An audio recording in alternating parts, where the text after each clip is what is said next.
Olá, seja bem-vindo a esse nosso bate-papo de hoje. Hoje vamos falar do isolamento social, desafios e oportunidades. Eu sei que esse tema tem sido explorado e talvez você diga, não aguento mais ouvir falar disso.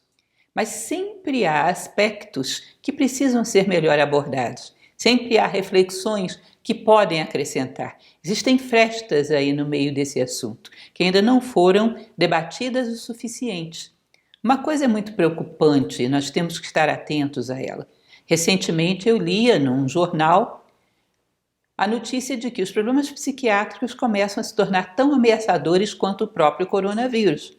Ou seja, as pessoas estão se sentindo muito acuadas, muito estressadas, muito ansiosas e amedrontadas no seu ambiente de quarentena, nas suas residências, e isso começa a gerar consequências. Isso começa a ser assustador. Então, nós temos que tratar com bastante calma e consciência de todos esses detalhes, esses meandros, de uma coisa que parece tão simples, simplesmente ficar em casa, mas não é tão simples assim.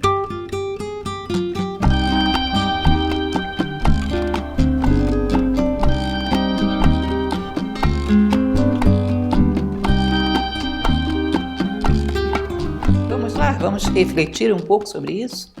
Então, todos sabemos que a estratégia dos governos em geral tem sido: fique em casa, para evitar que haja um maior número de contaminados que o sistema de saúde não seria capaz de suportar. Todos conhecemos todas essas justificativas. Sabemos também que isso exige que a gente quebre toda a nossa rotina convencional e gere uma nova rotina dentro do ambiente residencial, dentro do ambiente familiar. Temos dificuldades para fazer isso. Porque, em geral, a nossa rotina não foi criada por nós, ela está muito mecanizada, muito sem consciência, ela foi preenchida por necessidades do meio e fomos sendo arrastados. Temos muita dificuldade de tomar as rédeas da nossa vida e agora decidir. Meu dia a dia vai ser assim, porque eu quero. Se aprendermos isso, com certeza vai ser muito positivo, colocará muita consciência dentro da nossa vida. Então há que criar novas rotinas, senão ficamos perdidos aí no meio do caminho. Temos que ter também uma necessidade de uma organização mental e emocional, porque, em geral, não é o problema físico, não é o problema do espaço, é o problema das nossas formas mentais, muitas vezes alimentadas por um excesso de informações não muito saudável, as nossas emoções, os nossos medos, que descontrolam tudo e não deixam que a rotina física possa ser organizada. Talvez alguns de vocês já tenham ouvido falar de pessoas que fizeram experiências, por exemplo, de ficarem muito tempo, às vezes meses, trancadas dentro de uma caverna. E como conseguiram manter a lucidez, como conseguiram se manter bem, às vezes por um tempo, muitos dias, bastante razoável, foi exatamente respeitando o movimento circadiano, ou seja, os ciclos da vida. Você imagina dentro de uma caverna, com uma iluminação artificial, sem fazer a mínima ideia se é noite ou dia, porque a escuridão é absoluta, uma pessoa ter um horário para acordar, ter um horário para dormir, ter um horário para fazer as suas refeições. E as pessoas que fizeram isso, ao sair, sempre disseram: se não fosse isso, se não fosse o respeito a esses ritmos, eu teria enlouquecido lá dentro. Lógico, não estamos numa situação tão radical. Temos contato com as pessoas através de meios de comunicação, às vezes estamos com familiares dentro de casa, mas a importância de manter uma rotina sadia, um ritmo circadiano muito bem colocado e ritmos de trabalho, uma série de ritmos de lazer, tudo isso dentro de casa é fundamental para que nós não cheguemos ao nosso limite emocional. Como ficou a nossa vida a partir da quarentena? Alguns começaram a fazer teletrabalho. E isso apresentou alguma dificuldade, como transferir o trabalho para dentro de casa, um ambiente que não estava adequado para isso. E isso já gerou um certo atrito. Outros tiveram simplesmente férias forçadas. Ficaram às vezes numa situação ainda pior. Eu vejo que o pessoal que está fazendo teletrabalho às vezes está um pouco mais tranquilo. As férias forçadas geraram um espaço de ociosidade muito grande que as pessoas não sabem como preencher. Não estão acostumadas a organizar a sua própria vida. Estão acostumados a receber esses imperativos de fora, através das demandas da sociedade. Não estão acostumados a ter as rédeas da sua vida inteiramente na sua mão, as rédeas do seu tempo inteiramente na sua mão. Isso é um outro problema. Crianças em casa, isso também, quem tem crianças dentro de casa ficou um pouco confuso, porque na verdade não está acostumado a conviver tanto tempo assim, dentro do dia, na sua vigília, com as crianças. Que as crianças também estressam, elas querem atenção o tempo todo e não sabem organizar, às vezes, os pais, nem a sua própria rotina, que dirá uma rotina para as crianças. Isso acaba sendo estressante para todo mundo. Convivência familiar em espaços pequenos, também isso, ainda que o espaço seja maior, mas dependendo do número de pessoas que estão ali, às vezes as pessoas se sentem sem privacidade, sem liberdade, começam a ficar incomodadas umas com as outras, começam a aflorar conflitos. Todos esses são elementos que nós estamos convivendo com eles nesse momento. E ainda há os solitários, que estão sozinhos dentro da sua casa. A falta do contato físico e às vezes a mera conversa para eles não supre essa necessidade. Esse tempo disponível não programado, há que programá-lo, há que saber organizar o seu tempo. O prejuízo financeiro também é um outro elemento complicado. Há que saber organizar as suas finanças de uma maneira que você possa ter o mínimo gasto e uma sobrevivência em condições de controle o máximo possível, e só o fato de ter que baixar um padrão de consumo, ter que diminuir um padrão de, digamos assim, variedade de alimentos, ter que viver de uma forma mais restrita, isso muitas vezes já é um fator desestabilizante. Falta de contato físico, como falamos. O trabalho da casa, isso é uma outra coisa interessante. Às vezes somos estranhos para a nossa casa. Temos lá um funcionário ou uma funcionária que vem, cuida daquilo para a gente, passamos o dia inteiro fora, não sabemos o trabalho que dá manter a nossa casa em boas condições, não sabemos o trabalho que dá fazer uma refeição simples para nós mesmos todos os dias. Quando se está sozinho, então é complicadíssimo ter ânimo para fazer essa refeição simples para você mesmo todos os dias. E às vezes nós, que estamos acostumados a estar sentados no escritório fazendo um trabalho mecânico, na primeira faxina ficamos esgotados. Não temos a forma física para isso. Isso é um outro fator complicador também. Preocupação com a proteção de si mesmo e da sua família, o medo. A gente às vezes chega quase que uma neura. Por onde pode entrar vírus nessa casa? E os filhos e a esposa, o esposo, os pais, como eu vou proteger esse pessoal? A um tal ponto que às vezes isso pode gerar um aspecto muito preocupante de estresse psíquico. Consequências da mudança da rotina, como estamos em relação a isso? Em primeiro lugar, acontece muito, eu tenho visto uma queixa constante disso, a inércia, a letargia. Aquela falta de motivação para levantar da cama pela manhã. Os dias ficam todos iguais, não vale a pena, tem nada para ser feito. Principalmente quem está só, muitas vezes sofre disso fortemente. Às vezes em grupo, uns estimulamos aos outros, mas pode acontecer de todo mundo cair na mesma letargia também. Achar que a vida não vale a pena dessa forma, desanimar. E isso é um processo também bastante complicado. Medo de perda da saúde, da vida, medo de perda do padrão de vida, do emprego, sei lá. E esse medo constante. Vocês percebem que isso vai liberar em nós um hormônio, que é a adrenalina, que é um hormônio feito só para momentos de risco, para que você possa decidir como se proteger ou correr do perigo, isso despejado no seu corpo o tempo todo, por um tempo prolongado, é uma loucura os danos que pode gerar. Então, o medo prolongado é um fator de desgaste muito grande, inclusive da saúde física, debilita até a imunidade. A irritabilidade que vai dando, porque a gente começa a gerar uma expectativa que não é cumprida, uma ânsia de fim que não chega, isso pode nos deixar estressados, e a baixa tolerância com os problemas familiares, com os defeitos dos outros e às vezes até com seus próprios defeitos. O excesso de contato com o outro e até consigo mesmo, que você não está acostumado. Está acostumado a ser puxado para fora pelas circunstâncias à tua volta. Não está acostumado a estar com um contato tão íntimo e tão prolongado consigo mesmo. Essa falta de autoconhecimento, de autodomínio, nessa hora gera um efeito terrível de desgaste. Tristeza, depressão, angústia, estresse, ansiedade, sensação de perda de identidade. Me recordo muito de um conto de Machado de Assis. Amo Machado de Assis, vocês sabem disso. Esse conto se chama O Alferes.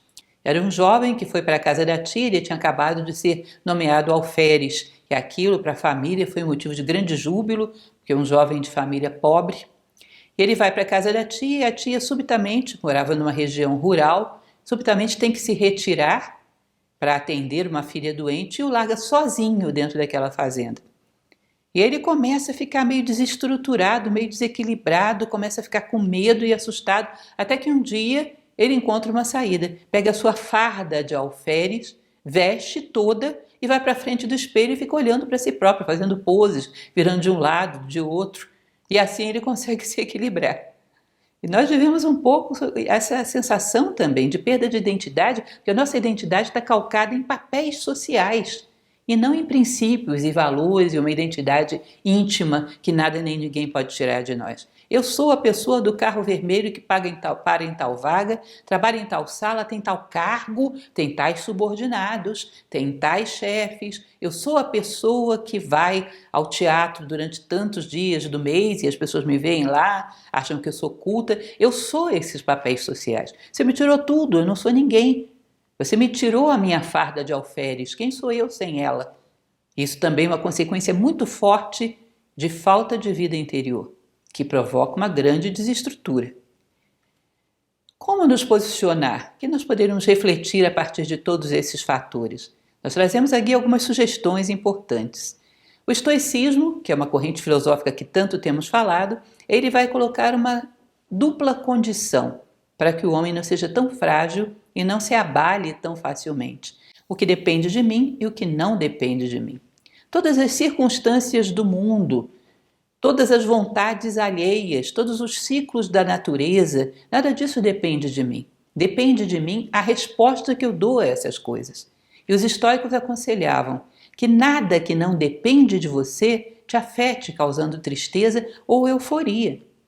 Que a fonte da tua alegria e da tua tristeza seja apenas aquilo que depende de você, ou seja, a forma como você responde às circunstâncias. Bom, a situação está tão dura, está tão difícil, mas eu tenho me saído bem.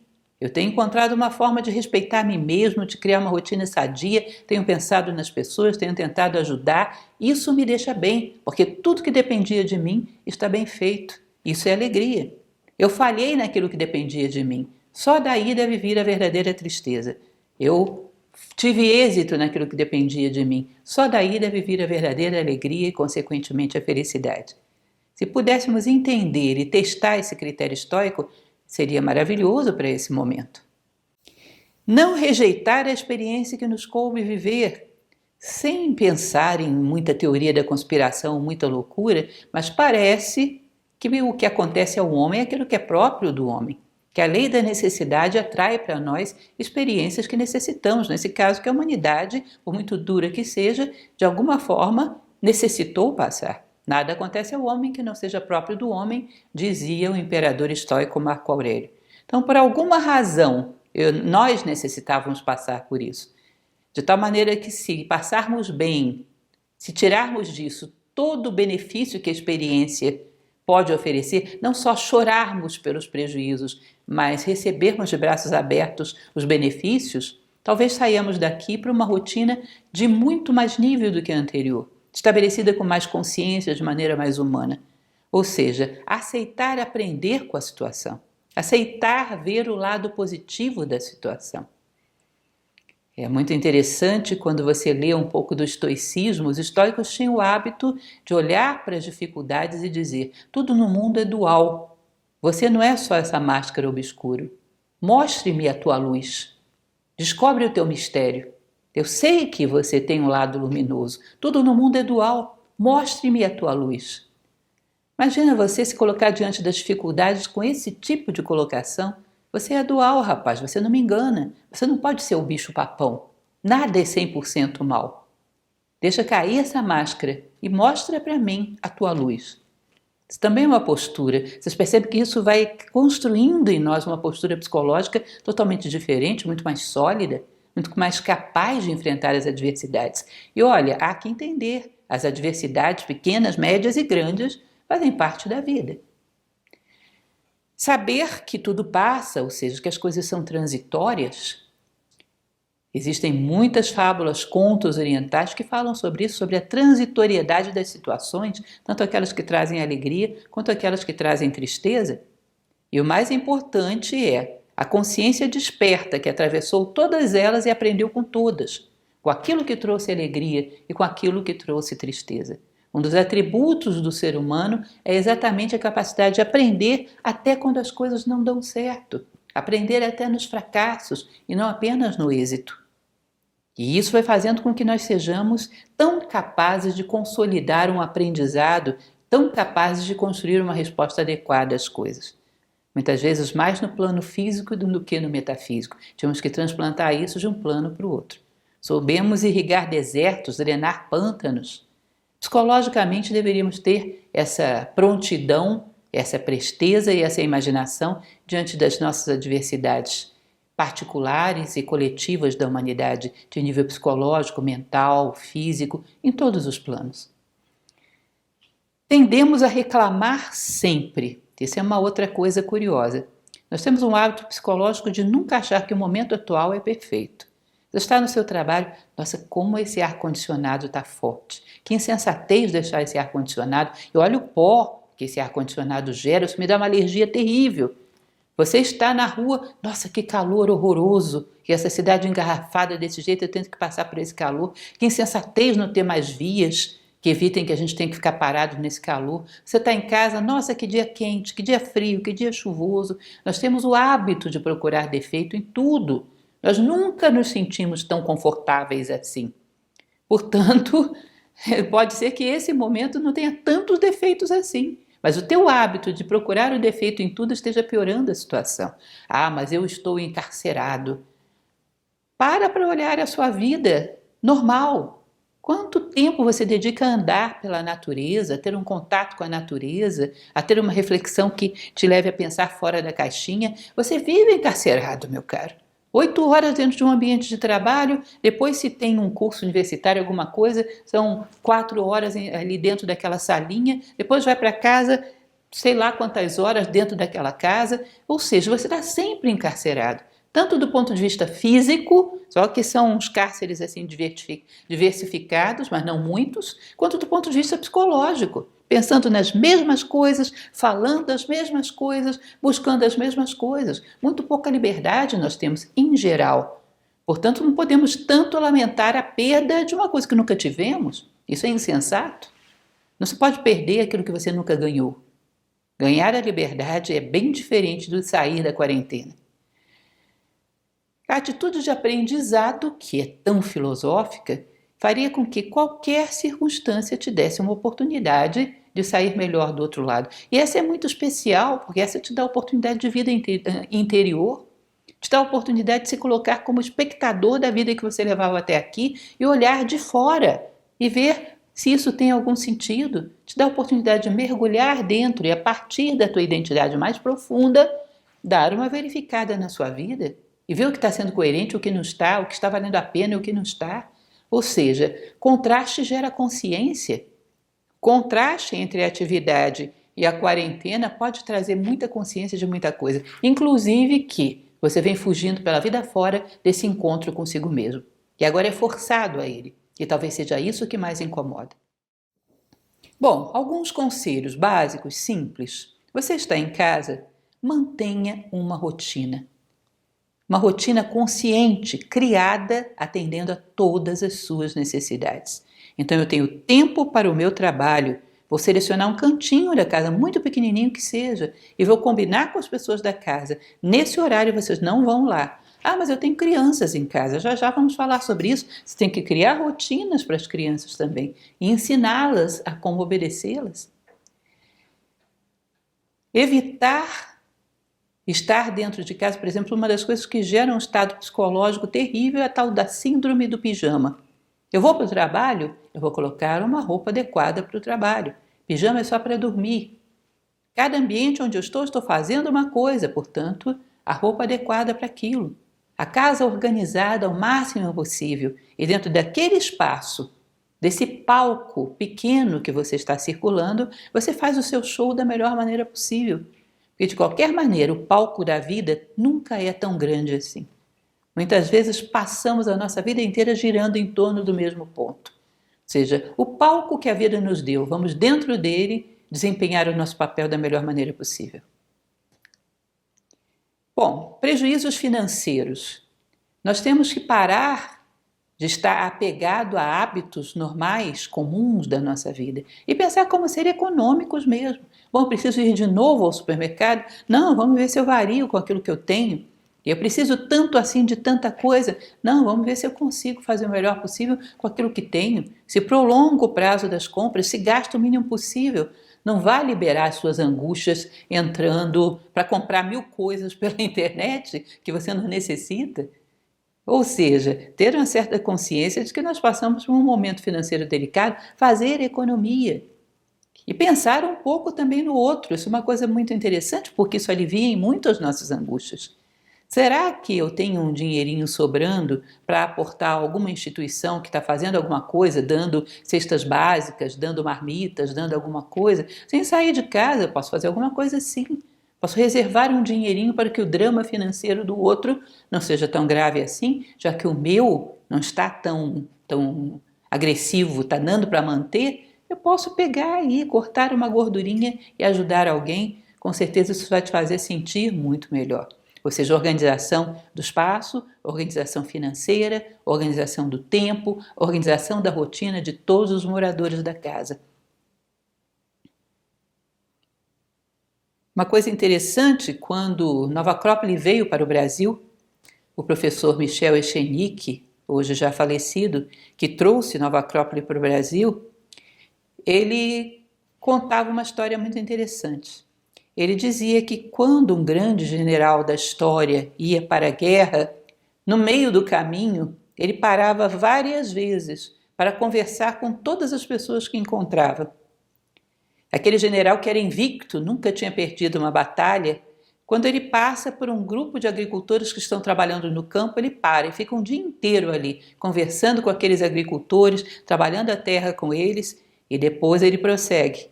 Adiante, esse general, a caminho da guerra, encontra alguns construtores fazendo uma ponte. E ele para o exército, vai lá, passa um dia conversando com esses construtores e vai embora. E um oficial, um pouco intrigado com aquilo, porque tanto tempo perdido no meio do caminho, tendo uma guerra pela frente, um dia pergunta a esse general: por que o senhor faz isso? Se fosse eu iria direto para a guerra, é uma coisa necessária, premente. E o general responde: por isso você não é vitorioso sempre, por isso você não é um general. Porque o mais importante em relação ao futuro é saber estabelecer uma rede de relações.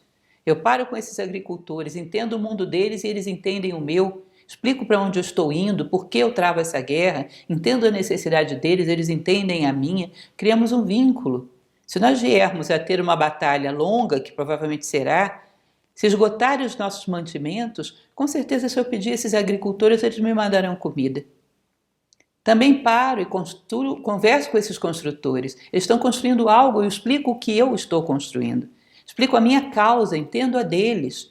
Explico o meu drama, entro no drama deles. Se em algum momento nós precisarmos ir no encalço do inimigo e tivermos algum barranco pela frente para atravessar, se eu chamar esses homens, eles me ajudam a construir uma ponte. E assim nós vamos vencendo juntos todas as adversidades. Por isso sou um general vitorioso. O professor Michel gostava tanto de contar essa história, que eu não sei se real ou meramente um conto, mas eu acho tão interessante, porque nós temos uma guerra pela frente.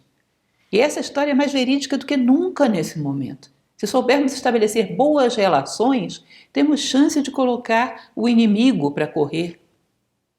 Temos chance de tocar para frente esse problema grave se estivermos juntos. Seja o que for que esteja pela frente. Se estivermos juntos, temos chance. Então é muito interessante quando nós começamos a colocar na nossa rotina um elemento. Como estabelecer laços. Como ajudar para que todos saiamos dessa juntos. Solidariedade agora é uma questão de sobrevivência. É uma obrigação sempre, mas agora é uma necessidade e premente. Em relação a entreter os filhos, você pode estabelecer uma rotina para os seus filhos. Eles querem a sua companhia, você pode explicar. Pode fazer um sistema de revezamento, onde cada hora que eles te deixam trabalhar, depois você tem uma meia hora para estar com eles. Se é um casal, reveza isso. E ensina eles, coloca tarefas e ensina eles a terem também uma disciplina. No meio disso, coloca também a brincadeira, coloca alguma coisa para eles fazerem, cria uma rotina para você e para eles e encaixe. Olha, 1 hora você me deixa trabalhar, depois disso, papai, mamãe tem um tempo para você. Você respeita o meu horário, eu respeito o de você. Ou seja, vamos ter uma meia hora, 1 hora brincando. Ah, mas isso não vai me deixar fazer nada durante o dia. Vai sim, o seu dia está longo. Você vai entremeando as necessidades deles com as suas e no final está todo mundo bem. Tem que entender que há necessidades além das suas dentro da casa. Como é que vamos ser solidários com os outros se não somos dentro de casa? Com os nossos próprios filhos? Eles também têm as suas necessidades, também estão estressados. Então, encaixar como os dentes de uma engrenagem as suas necessidades nas necessidades deles e ir alternando horários. Eles vão aprender que tem que respeitar a necessidade do outro para que a deles também seja respeitada. Isso é aprendizado, isso vai ser bom para eles. Conviver com as pessoas em casa. Isso é muito importante que, por muito pequeno que seja o espaço, deixe as pessoas terem um pouco de solidão. Deixe as pessoas terem privacidade. Ah, nós moramos num apartamento de 1 quarto e somos 2 pessoas. Olha, um fica no quarto, outro fica na sala um tempinho. Dá privacidade, dá espaço para o outro, dá o direito a um pouco de solidão. Cuidado, porque muita proximidade forçada e um certo desequilíbrio emocional, isso pode ser um foco de atrito violento. Isso pode gerar um incêndio no relacionamento. Portanto, caros, sobretudo casais que são muito propensos a isso, não é momento para lembrar de mágoas do passado. Não é momento para discutir relação. Não tornem as coisas mais complicadas. Nada que é conflitivo tem que entrar nesse bendito ambiente da quarentena. Isso é um laboratório onde nós estamos aí para dar o nosso melhor, para sairmos vitoriosos do outro lado. Então, não criem tensões desnecessárias. Ah, 2 anos atrás você fez tal coisa comigo. Não existe nada. Não traga conflitos, não traga mágoas, não traga cobranças, nem discussões de tipo nenhum para dentro de um ambiente que por si já é delicado. Deixe isso para lá, fora, não é hora para isso. Esse acordo mútuo e consciente de todos os integrantes do grupo é muito importante.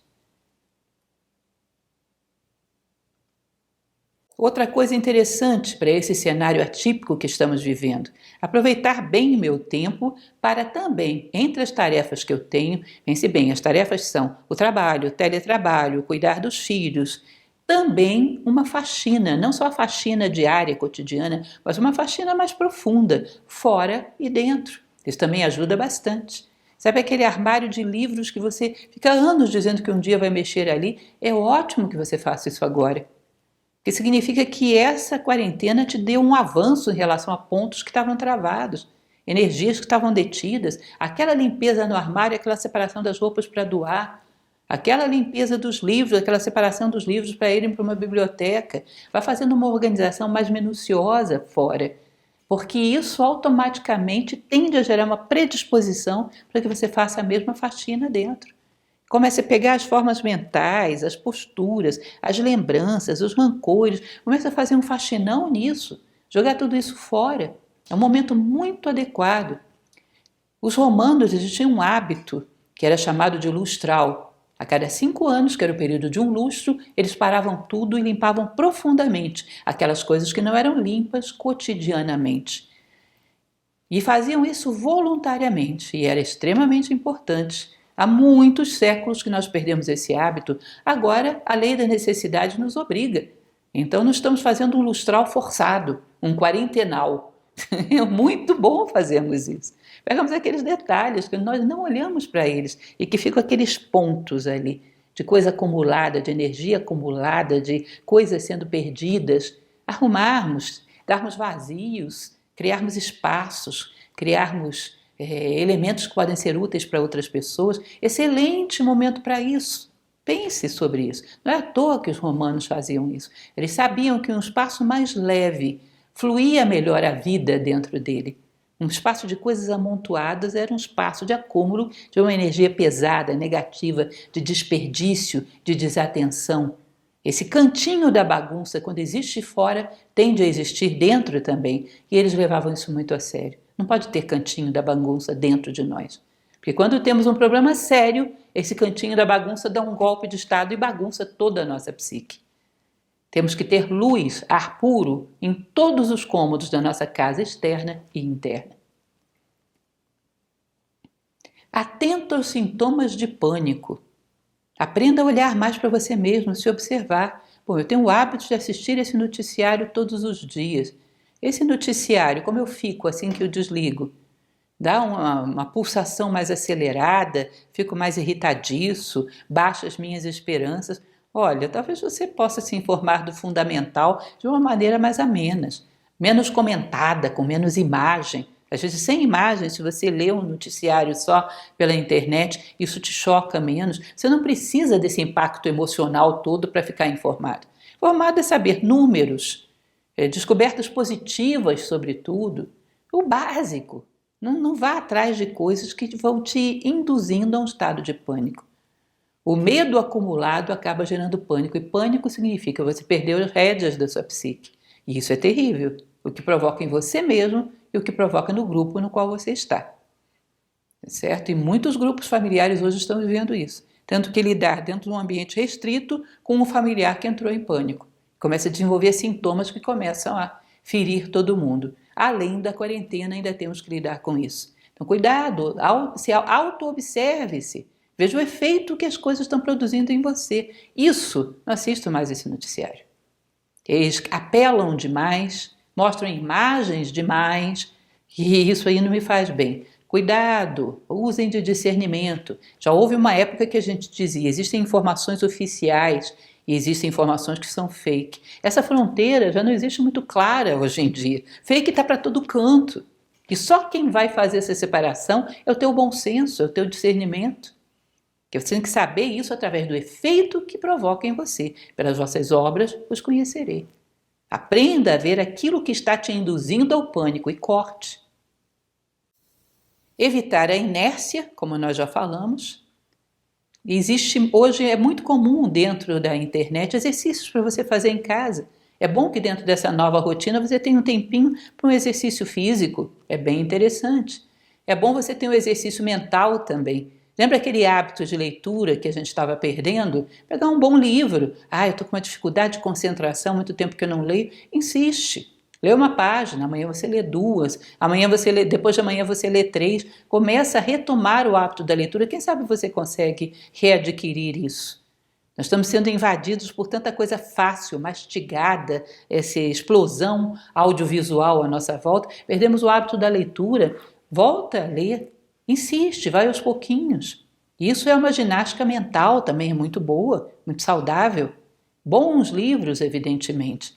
Assim como você não se alimenta de qualquer coisa do plano físico, também não o faça no plano mental. Mesmo o filme que você assiste, que pode ser interessante, percebam, algo que é bom em situações normais não é indicado num momento como esse. Pode ser aquele filme maravilhoso, mas um filme onde tem pestes, guerras, termina todo mundo morto, para esse momento, não. Filmes que levem a uma reflexão, filmes que falem um pouco da beleza da vida, falem um pouco do ser humano, filmes que tenham conteúdo, mas nada que passe uma dramaticidade adicional àquela que a vida já está te dando. Portanto, até a seleção das coisas boas tem que ser feita. Informar-se o suficiente. Não tem necessidade de ficarmos acumulando tantos meandros e detalhes. Se nós não somos profissionais de saúde, o que precisamos saber? Houve uma descoberta de uma vacina? Houve uma comprovação de um medicamento eficaz? O número como é que está? Está estabilizando? E pronto! Detalhes de quem morreu, como morreu, por que não morreu, o que aconteceu. Chega! Isso não te beneficia em nada. O bem é aquilo que é necessário para que o homem se consolide na condição humana. Isso é platônico. Cuidado! Tem certas coisas que talvez fossem boas para a atualização de um profissional de saúde, para você são desnecessárias, são tóxicas, não fazem bem. Defina claramente qual é o tipo de informação que você quer ter e por quê. Por que a quer? Cuidado com a morbidez. Resumindo os conselhos que demos. Estar ativo física e mentalmente, um bom conselho aí também é aprender coisas novas. Existem pessoas na internet oferecendo de tudo e eu acho isso muito bonito. O cidadão sabe fazer crochê, está lá na internet ensinando o seu pontinho de crochê. O outro sabe fazer um bolo, está lá na internet ensinando a fazer bolo. E as pessoas às vezes menosprezam essas iniciativas, isso é lindo. É uma pessoa que está dentro de casa Não faz só o bolo para ela, está querendo ensinar para todo mundo, está pensando na angústia do outro. Aprenda alguma coisa nova, isso também é uma coisa muito boa. Se você sabe alguma coisa, ensine. Saiba lidar com as crianças. Respeite também o estresse e a quebra da rotina delas, como já falamos. Comunique-se com as pessoas queridas. Todo aquele que você desconfia que possa estar solitário, não possa estar muito bem, tenha uma rotina de ligar para as mesmas pessoas e para algumas diferentes. Para amigos, para pessoas que você não vê há algum tempo. Como você está, fulano? Firme aí? Estou contigo. Aquela pessoa que há muito tempo você não fala, entre na vida das pessoas para dar uma checada se elas estão todas bem, se estão precisando de ajuda. Pensar mais no outro. Isso é um conselho que eu acho que fecha, porque é maravilhoso. Helena Blavatsky, que recebia todos os seus ensinamentos, era uma aprendiz de determinados mestres orientais, ela dizia: quanto mais eu penso em mim, mais esqueço do mestre. Quanto mais penso no mestre, mais esqueço de mim. O mestre nessa situação é a solidariedade, a fraternidade, a busca de empatia, de sairmos dessas juntas. Isso é o mestre. Quando você pensa nisso, você esquece de si próprio. Esquecer de si próprio de vez em quando é bom, senão você fica se vitimizando, fica com pensamentos catastróficos, daqui a pouco está desenvolvendo sintomas psicológicos de doença, isso é uma loucura. Então, cuidado, não pense tanto em si próprio, no seu próprio sofrimento. Lembre um pouco do outro. Cada vez que quiser se virar de maneira meio mórbida, meio vitimista, pense no outro. Fulano, será que está bem? Fulano que trabalha para mim, será que está tendo comida na casa dele? Fulano que é o porteiro do prédio? Fulano que mora em tal lugar? O comerciantezinho ali da esquina, como é que será que ele está? Se tiver como entrar em contato, entre. Se tiver como ajudar, ajude. Quanto mais você pensar no outro, melhor você ficará. E você vai perceber uma coisa maravilhosa que na nossa rotina louca tínhamos esquecido, que a solidariedade nos alimenta psicologicamente. Não existe nada melhor para a saúde mental do homem do que a prática do bem. Isso para mim é um axioma. Você vai perceber que compensa todas as dificuldades. Hoje eu minimizei a dor de alguém. Isso dá uma estabilidade emocional fantástica. Experimente. E isso nos faz crescer. Bom, concluindo, isso é o que eu gostaria de trazer para vocês. Eu fecho com uma frase que diz: a felicidade se mede em termos de qualidade de vida interior. E é assim mesmo. Desenvolva uma vida interior que te torne mais humano, que interaja de forma mais humana com o meio. E isso vai te fazer sair disso muito maior do que você entrou. Eu espero que nós possamos sair juntos, mais juntos do que nunca, e maiores. E me coloco à disposição, porque isso também me faz bem. Procurar estar à disposição e percebendo, tentando pensar como eu posso ser útil para que você fique bem no meio disso tudo. Convido você a vir comigo fazer a mesma coisa. Eu adoraria aprender como é que você faz aquele bolo. Por que você não me mostra? Muito obrigada.